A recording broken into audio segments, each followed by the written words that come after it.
I'm Cone Smith, and I decided to do my synthesis essay on teen social media use. For those of you who don't know, I'm new here at Bryan, and I used to go to the school called Cypress High School. It's in Magna, Utah. It's on the west side of the valley. And I started going here. I noticed one of the big differences between the two schools was the cell phone policy that was enacted at Cypress was a lot different than the one at Bryan. So at Cypress, the cell phone policy was extremely strict. If you had your phone out during class, even if it was sitting on the desk and you weren't using it, the teacher would come and they would take it and they put it in this little paper pouch and they send it up to the office. Where after the first time it was taken away, you had to come get it after school, and after the second time, you had to come get it with your parent. The third time, you had to meet with the principal and your parent about their problems with using your phone during class. While over here at Bryan, it was a lot more loose with the cell phone policy. A lot of people are able to use it during class, which was very different for me.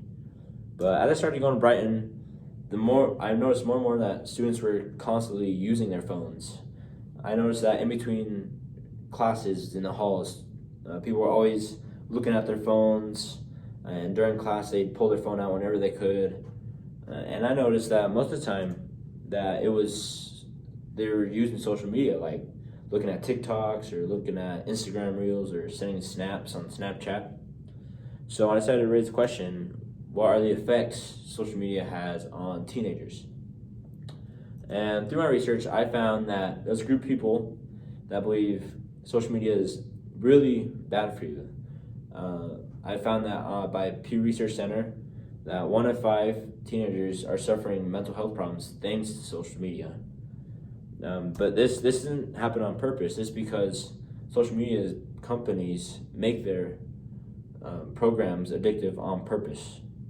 And thanks to Jefferson Health, they pointed out how social media companies program their apps to behave in a way that makes teenagers addicted the same way that a gambler might get addicted to gambling, or a drug addict might get addicted to drugs, or an alcoholic gets addicted to alcohol, which frustrates a lot of people, and a lot of people are really mad at social media companies about this and are really negative towards social media, especially when teenagers are using it.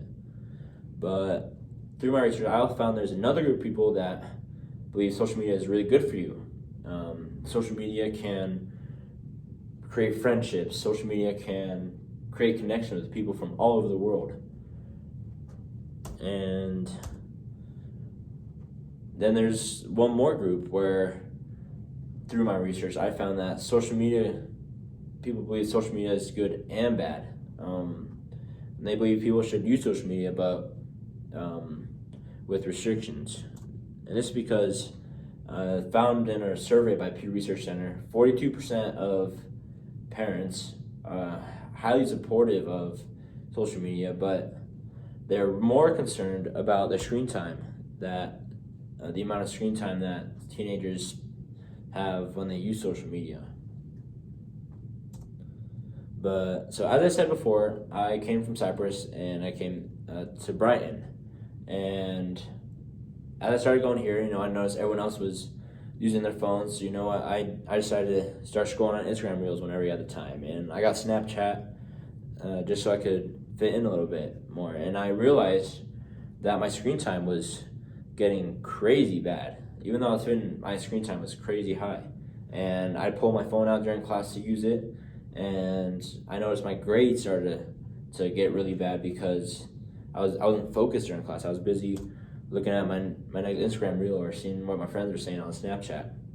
So I decided to get a screen time app that would help me stop this chaos that was going on in my life thanks to social media. I couldn't focus. I was really unproductive in my classes and stuff. So when I got this screen time thing, it actually helped a lot, and I was able to read. I started to read more. I started to do homework more. I was able to catch up in my classes, and I even started to work out more. I had more time to work out thanks to social media.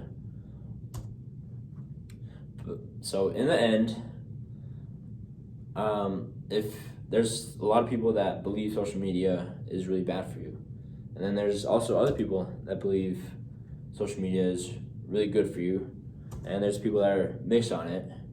But really depends on your situation, on how you want to use social media, how it affects you in your life, and what you feel the impacts of it are, whether they're positive or negative.